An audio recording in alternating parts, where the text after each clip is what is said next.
Pirmųjų tėvų nupuolimas ir jų nubaudimas. Pirmųjų tėvų nupuolimas. Nežiūrint visų pirmiesiems tėvams suteiktų dovanų, jie buvo laisvi ir dėl to buvo išstatyti bandymams, kad, malonės pagalba išlikę juose ištikimi Dievui, pelnytų dangų.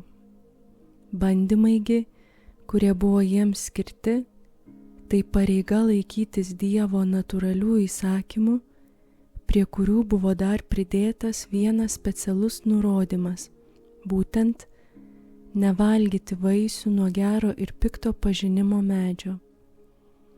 Drauge buvo jiems paskelbta ir bausmė, kuri ištiksianti juos, jei jie šio nurodymo nepaisys, būtent jie tą valandą tikrai mirsią. Šventasis raštas pasakoja, kaip velnias prisiėmęs žalčio išvaizdą, sukėlė Ievoje abejonių, kad Dievas uždraudęs jiems valgyti nuo gero ir pikto pažinimo medžio ne dėl jų gero, kad jie valgindami nemirse, o tapse panašus į dievus, nes pažinse, kas yra gera ir kas pikta. Būsite kaip dievai, pažįstą gerą ir piktą. Tai buvo gundymas pasikelti į puikybę ir sukilti prieš Dievą. Pirmieji tėvai pasidavė šiam gundymui, padarė neklusnumo nuodėmę, kaip sako šventasis Paulius, pasiduodami puikybei, o toliau ir kitoms silpnybėms. Tai buvo labai sunki nuodėmė, nes jie atsisakė paklusti Dievui, savo kūrėjui ir didžiam geradariui. Jie palaikė melo kunigaikštį tiesos skelbėjų, o Dievą melagiu. Jie tai padarė ne kokios nors aistros apsvaiginti, bet visiškai sąmoningai bei laisvai. Jie tai padarė gerai žinodami, kad jų poelgio pasekmės ištiks visą jų ainiją. Pirmųjų tėvų nubaudimas. Bausmė pirmuosius tėvus ištiko patį jų nusikaltimo momentą. Jie tą pat momentą neteko antgamtinio gyvenimo ir ypatingųjų jų prigimčiai suteiktų dovanų. Ir tai neteko ne tik savo, bet ir visiems savo palikuonims. Jie tuo momentu mirė dangui, savo amžinai laimei Dieve. Kai tik jų valia atsisakė klausyti Dievo, tuo pat momentu žemesnėsios sielos galios pradėjo juose maištauti prieš jų protą bei valią. Jie tą pat momentą tapo marūs, jautrus fiziniam skausmui, išstatyti visokioms ligoms ir įvairioms kitoms galimybėms prarasti kūno gyvybę. Dievas iš savo gerumo nepaliko pirmųjų tėvų bausmės būsenoje be vilties.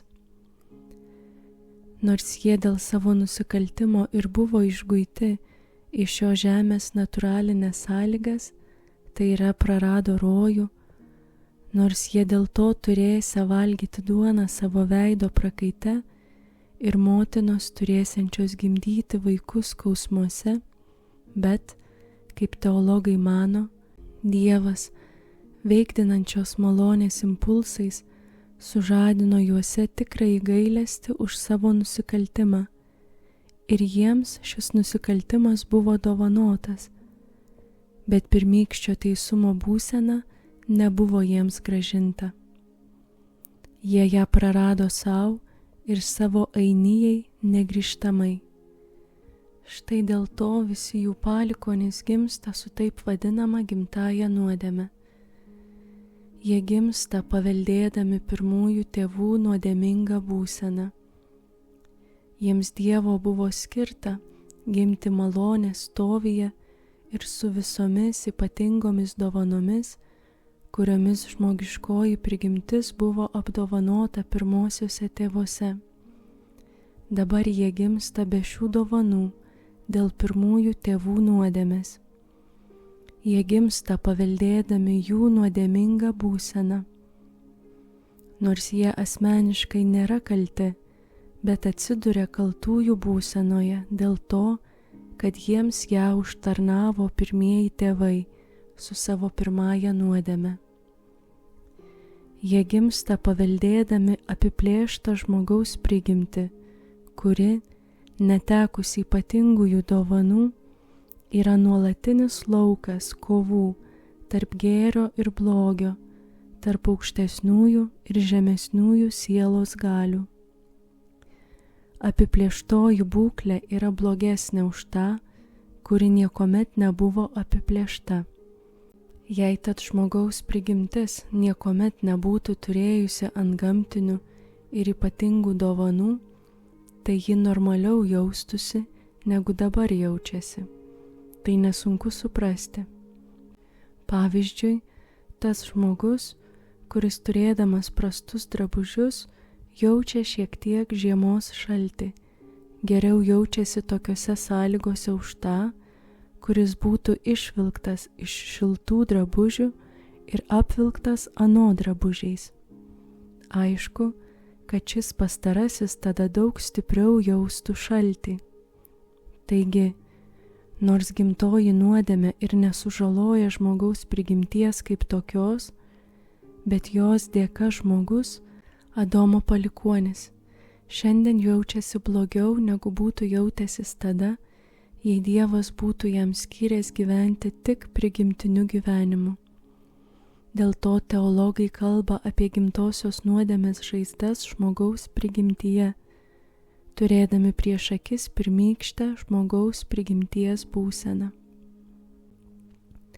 Dėl gimtosios nuodėmės šiandieniniam žmogui sunku apvaldyti prieš protą ir valią maištaujančias aistras, o dėl šitos vidinės kovos sunku pažinti Dievą ir save patį, sunku paklusti Dievui.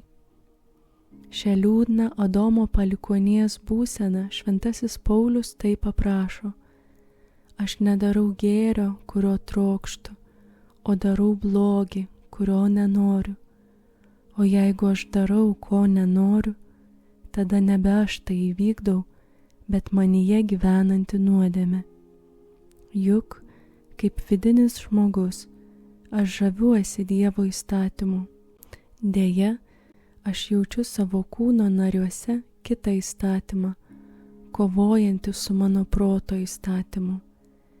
Jis paverčia mane belaisviu nuodėmės įstatymu, kuris glūdi mano nariuose. Vargšas aš žmogus. Dievas nepaliko žmonių giminės tokioje liūdnoje padėtyje.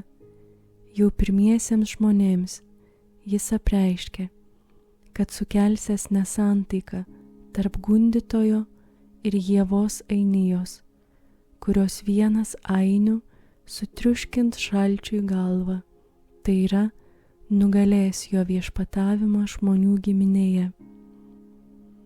Šventasis Paulius, aprašęs nelaimingą Adomo palikuonies padėtį, klausia: kas mane išlaisvins iš tos padėties? Ir pats atsako: Dievo malonė per mūsų viešpatį Jėzų Kristų.